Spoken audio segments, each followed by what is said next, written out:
Hey everyone, thanks for listening to the Grow Your Life podcast. My name is Jeremiah Krakowski, and on this podcast, I talk about ways for you to grow in your life and in your business as a business owner, creating a mentorship, coaching, training, or thought leading business. Or if you're an author of some kind. I've been in this industry for 2 decades. I've learned a thing or two. I've seen a thing or two. I've been around the block. And as part of my journey, I had to really make personal development a very important part of it because I was so focused for so long on the strategies of what it would take to successfully grow these businesses. That was the part that I had owned for 2 decades, was getting clients, the tech aspect, Facebook ads. And I had to learn that when it comes to actually building a business, it's a lot more than just what meets the eye as far as the technical aspects of it. And there's a lot that you need to work through as a CEO and as a business owner. And that's what I'm going to be talking about here today, is one of those specific areas that I really had to work through, that I fought tooth and nail. And it almost, our desire as mentors and coaches, especially if we get into this industry, and we've seen so many things. A lot of the people that I talk to, a lot of the mentors that I talk to, have been disappointed by other mentors and coaches. They've felt let down.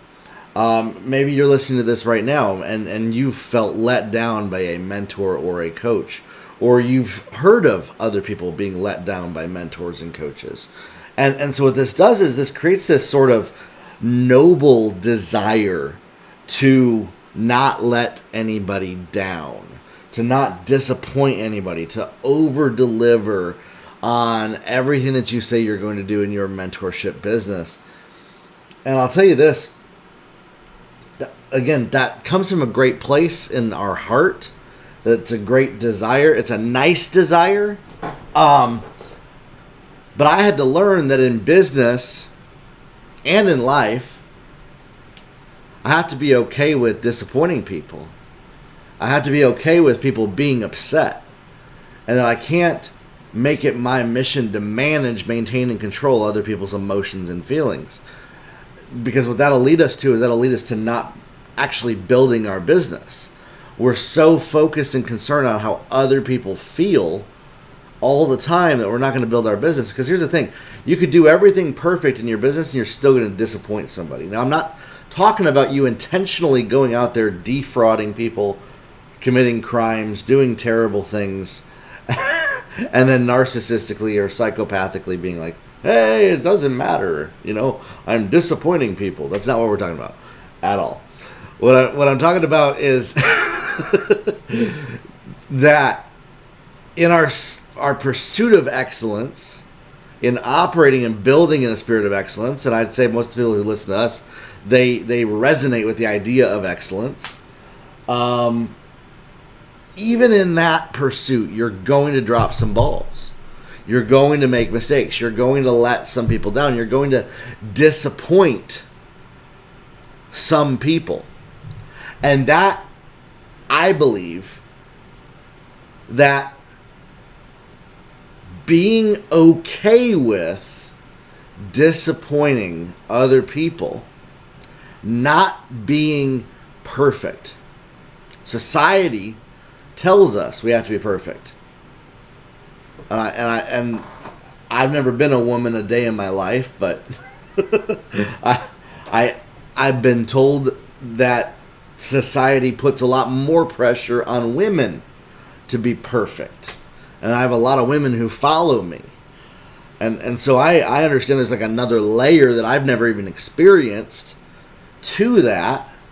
But I also know a lot of really successful, highly successful women CEOs. My mother being one of them. Multi-millionaire CEO. And she was one that taught me this. You got to become okay with disappointing other people.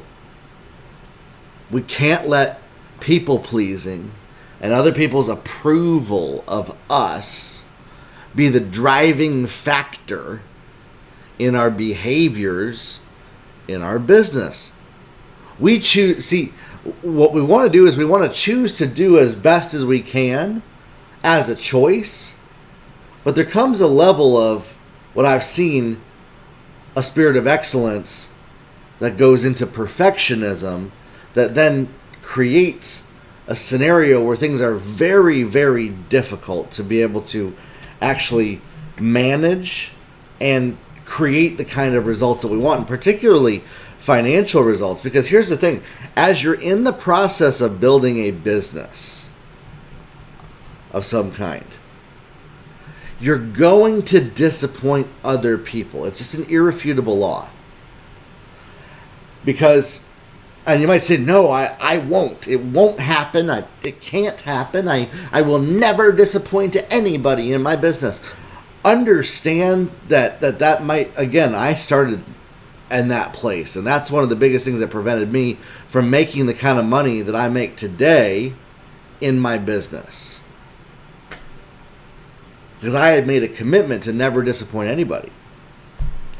And it's one of the biggest things that I see that stops people from being financially successful is this belief and desire saying, I will never disappoint anybody. And so there's actually power in disappointing others. And before you get triggered by me saying that, and I understand, because I'm going against the grain of the normal message in society right now. This is actually a message that I had picked up from a lady. Her name is the holistic psychologist. The holistic psychologist, Nicole LaPera. And she was one of the first ones who really said, you know, she had made a post that had inspired me, it inspired my mom this past year. I will be disappointing more people this year. And that her New Year's resolution was, I will be disappointing more people this year. And I found this to resonate so much. I love her content. I love her books.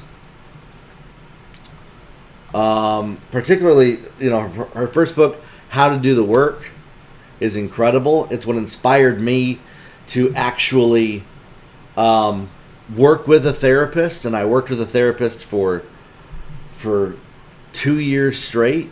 I just texted a therapist this week, telling him, you know, hey, I think I need to have a few sessions, get back on it. It's been a couple of months, seeing a few things that I need to work through. And that's where I think that we have even this stigma around therapy and mental health and taking care of ourselves internally, when in fact that's what makes us a powerful mentor and coach. That's what allows us to show up at the highest level. And when you really work through your mental health, you get to show up and say, I am who I am, take it or leave it. I don't need anybody to be pleased with me. I'm okay with disappointing other people. And there's a power in that especially if you're operating through the lens of delivering results, operating with excellence and integrity, you will become unstoppable financially in your business when you become okay with and you're not afraid of other people's opinions of you, upsetting people, disappointing people, people being quote-unquote let down by you is no longer the most devastating thing that you can experience.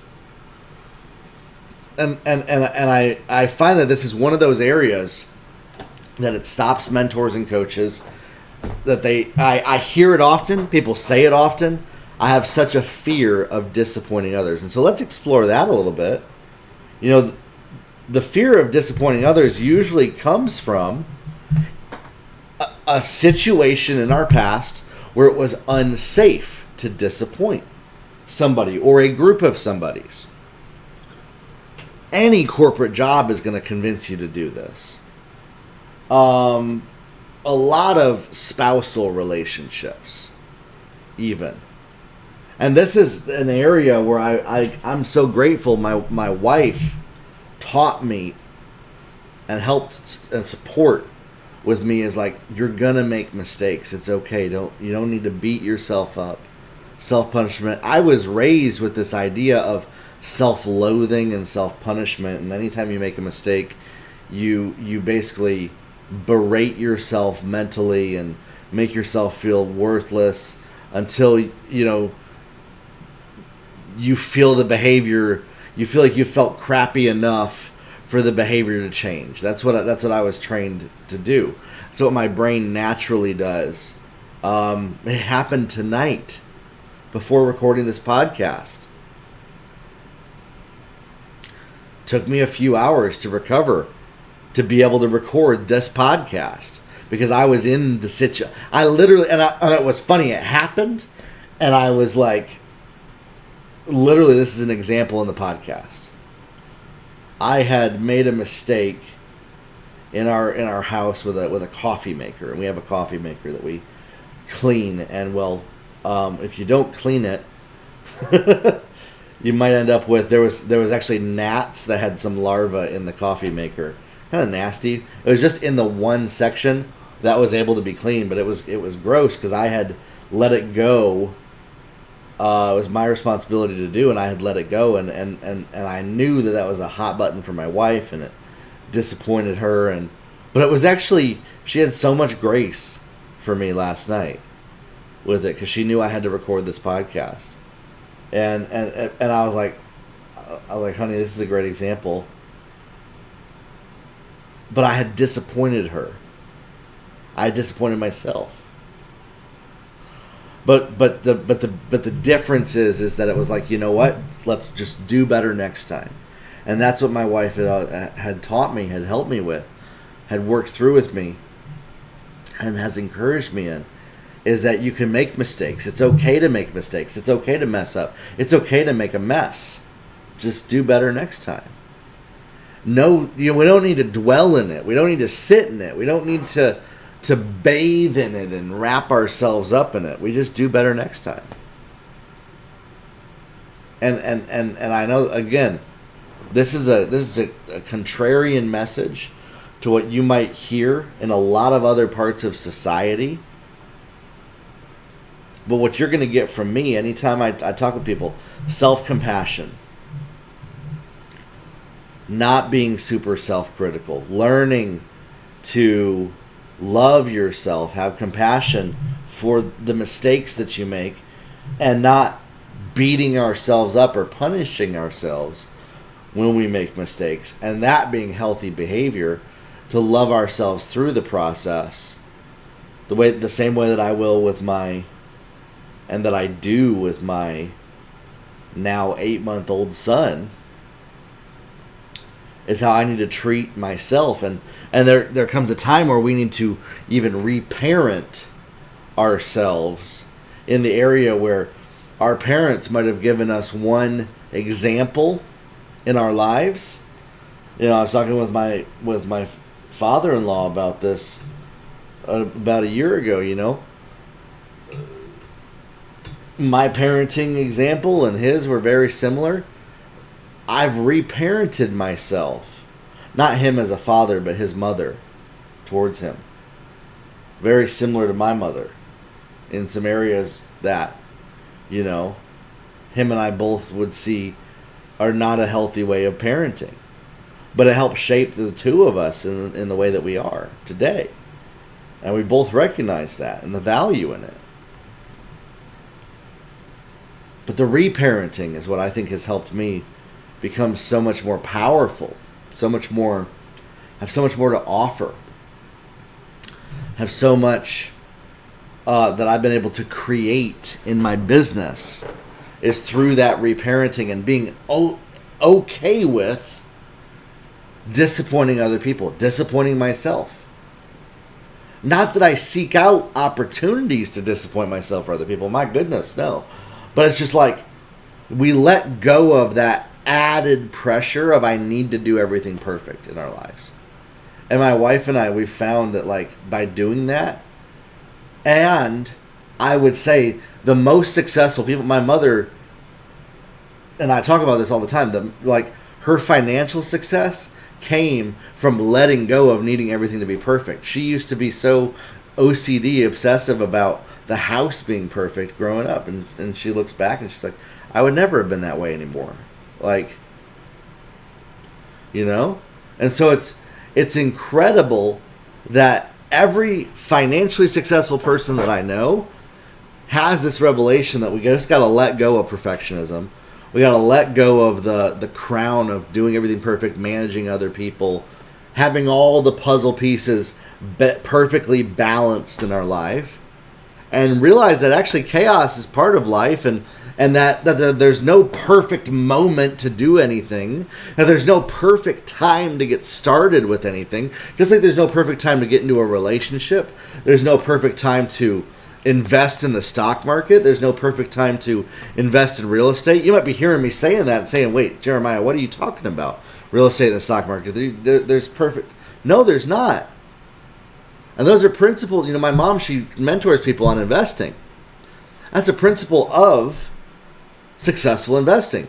Up and down market. You want to be in the market. You want to be consistent. We can't wait until everything is perfect and work so hard to try to avoid disappointing other people and things not going what's inside of our control so much. We can't control other people, no matter how hard we try. And no matter what you do, you're going to have somebody who is ultimately disappointed. And so you might as well just give up trying to be perfect, not upset people, not disappoint people. And just be you. Just do you. Just do what you want to do. And build the business of your dreams. Go out there and be confident. I hear people say this all the time. They won't launch their mentorship program because they're afraid it's going to disappoint other people. It might disappoint somebody. Then what? Why is that so bad? What's so terrible about that? And you might be hearing that saying, questioning my ethics and morals around that. Listen, I tell you, I filter this through giving it my best, focused on creating results for my clients. Y'all know in my mentorship program, I'm making this like I'm speaking of my mentorship program. Y'all aren't even, this is a free piece of content right here. But those that are in my paid mentorship program know that I go above and beyond to deliver results for our clients. But I don't make avoiding disappointing other people be the driving factor of it. And when I gave up that crown, that's what allowed me to start and build a business that in the last 12 months has done 7 figures. Because I wasn't afraid of disappointing other people. That's one of the greatest areas in my life that I think has contributed to my own financial success is every single time that I stop worrying about disappointing other people, my income increases. Because what I start doing is I start prioritizing putting the pieces in order in a way that's going to serve my life, my business, and the vision that I have for my life, because I'm not trying to juggle how other people feel around me. And so this is one of the single greatest areas. If you can get this and you legitimately like hold it and you can say and believe, I'm okay with disappointing other people. And you ask yourself, why is that so difficult to say? Figure out what's underneath the surface. That's going to be a real indicator for you of what's underneath the surface to learn and to discover, A, what you don't know, and B, what you can learn about yourself by seeing, okay, why is this quote unquote so triggering overall, this idea that I can't disappoint other people. Why is the idea of disappointing others so tragic for us? And start to question where that teaching came in. Start to question who influenced us to not make ourselves a priority, to tell us that that's wrong and selfish and even evil or wicked or whatever that is. Where did that influence come from? This idea that we have to be perfect and can't disappoint anybody. It's not healthy. It's not rooted in anything that's going to serve us. Again, it might come from a nice place, but overall it's hurting us in the end. And so, again, it might not happen overnight, but I would encourage you. Prioritize the life you want to create for yourself. The vision that you have for your life, even if it disappoints other people. Even if they tell you you shouldn't be doing that thing. Even if they tell you you shouldn't be going down that path. You know, it's funny. What I just told you,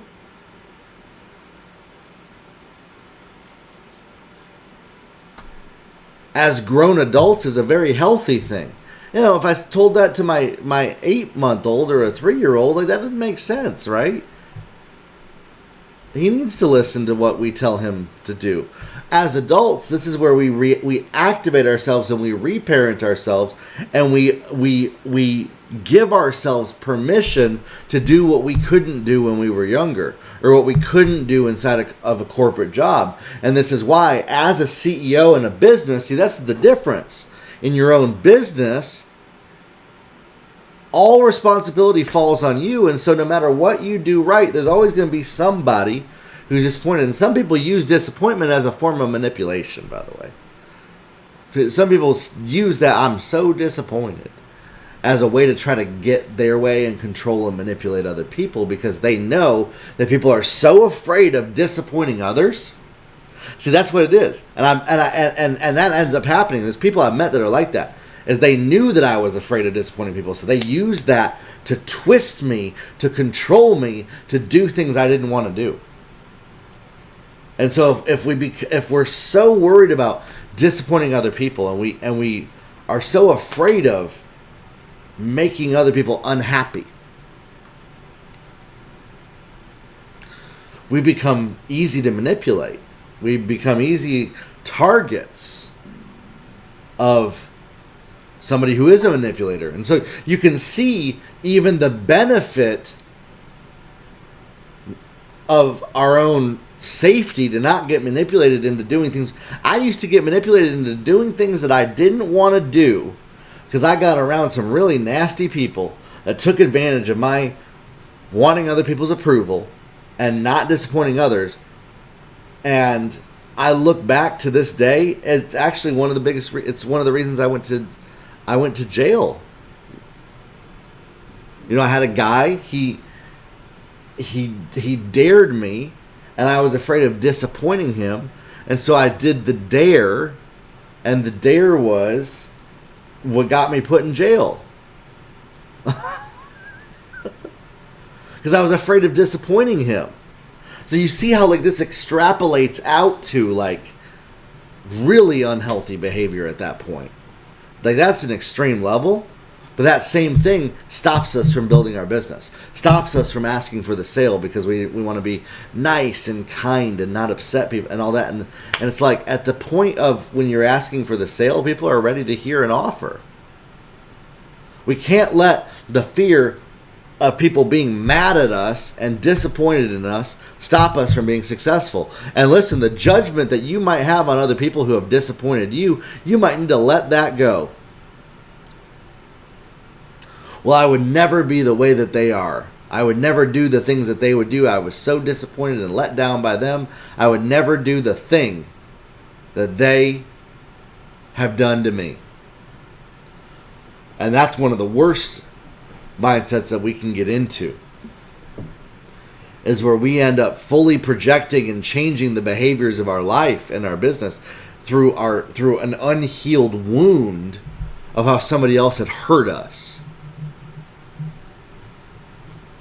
And so there's so much benefit to healing in this area, to growing in this area, to becoming stronger in this area, instead of just letting our fears and our worries guide and direct us. We decide, hey, listen, I'm going to do my very best, but if other people are not happy with me, that's okay. I'm going to continue doing what I know is best, and I'm going to continue going down a path, even if I have people telling me that I should stop because they don't like what I'm doing. And that behavior as a CEO, that makes you unstoppable. And that makes you to where you can go out there and create the life you want. Some of us are in an environment right now where we have people that are disappointed in us constantly, and we're constantly put in situations of disappointing other people, and we're around critical people, whether it be at a job, a workplace, customers of a workplace that you work at, a boss, a spouse, a church. It's a big one. And so we have to decide, okay, wait a sec. I want you to look at anybody in your life who's constantly telling you how wrong you are about things that you do. They're constantly criticizing and telling you how, like, and it's not in a loving way, and they might be saying it's for your own good, but they're very critical of you all the time. You're not going to change that person. That's their nature. So we got to just accept that that's how they are. Let that go, but start to limit how much you take in what they say. That's a choice that we can make. It's to limit how much we take, especially if we have to work with them on a consistent basis. Especially if it's a spouse. I'm not, there's a way to where we don't take in the criticism and we don't let it spiral us out of control at that point. It's better to limit your exposure to that type of person. But if you can't, as you grow in your own mental fortitude and your own mental strength, you can actually get to the point where that type of person's no longer going to have as much of an effect on you at that point. And that's where I've gotten to now. And that's why I can recover so quickly to be able to do a podcast like this immediately after a situation that would have just completely derailed me for an entire day or so. That was a big deal that happened this evening. But I didn't get derailed. I knew I had to make this podcast. I knew I had to connect with people. I knew I had to create this. And I couldn't let disappointing myself or others or any type of situation stop me from doing the thing that I needed to do in my business, creating this podcast. And that's the type of behavior that I want to encourage you to get to. It'll change your life. It'll change everything about your life. Because you're not going to be afraid of things going wrong, making a mess, them not being perfect, people being upset with you, nasty emails from people. We can't let the fear of disappointing others control us. It used to control me for years. And I found power in accepting and being okay with disappointing other people, not doing everything perfectly, and just being myself. And that's what helped my business grow. And so I hope that this has encouraged you.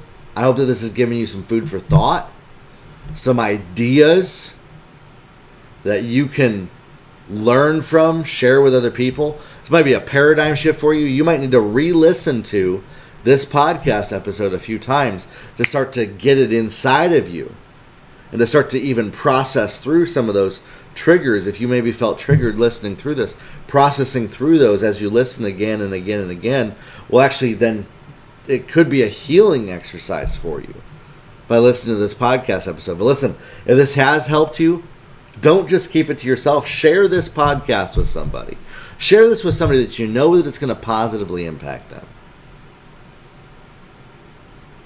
I'm so thankful for you all that listen to this.